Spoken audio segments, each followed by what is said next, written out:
Ladies and gentlemen, I'm proud to announce Strategy Jam 2! This is a game AI coding competition where you need to design and implement a strategy for the given game. This time, it's a custom game we're calling Missile Crisis 2 Electric Boogaloo, which is sort of like a combination of the Prisoner's Dilemma and Global Thermonuclear War. In the description, you'll find a link to a C# console application to help you get started. Open it with your preferred code editor and fill in the player units and player strategy functions. That's what you'll be submitting. To submit your strategy, fill out the Google Forms link in the description.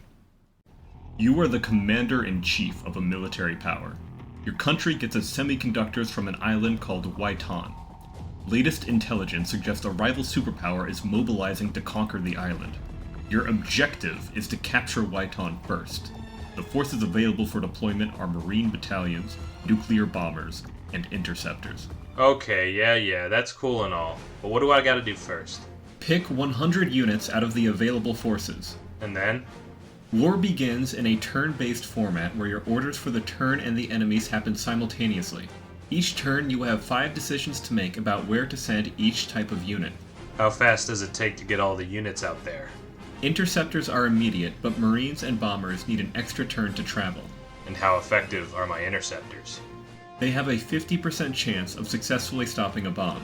So how many would I need to stop a bomb? That's up to you. How many coins would you flip to feel comfortable in getting at least 1 heads? Obviously 1. That's risky. No, this is rum, not whiskey.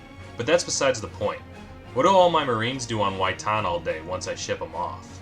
Each Marine has a 25% chance to kill an enemy Marine on Waitan per turn. If a single bomb lands on Waitan, all Marines there die.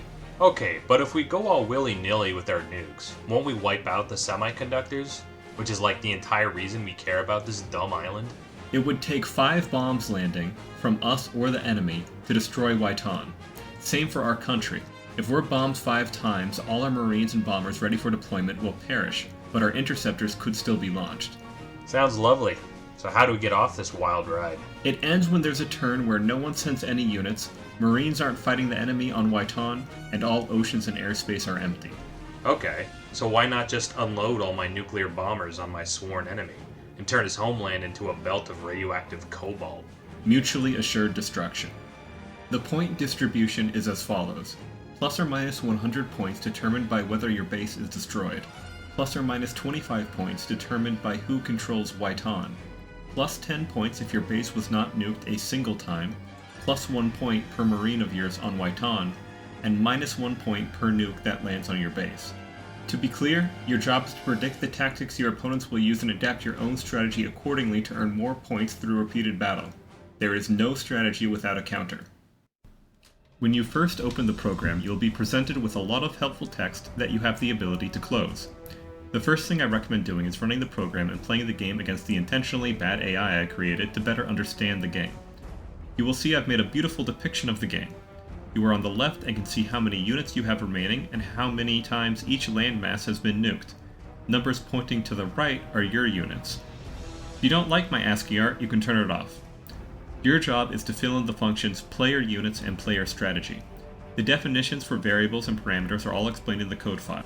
In terms of rules, you are allowed to add global variables or helper functions, you are allowed to read the value of any global variables, and you are not allowed to cheat in any way I deem cheating. This includes but is not limited to modifying existing variables such as scores, zones, nukes, or units remaining, modifying game functionality, modifying the text output, or reading how many units the enemy has left exactly.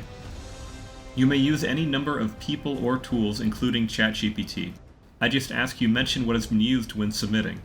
Speaking of, when submitting there will be a lot of optional questions to make the results video more fun. I encourage you to create a fantastical name, such as Waitan. And that's everything. Good luck, and have fun.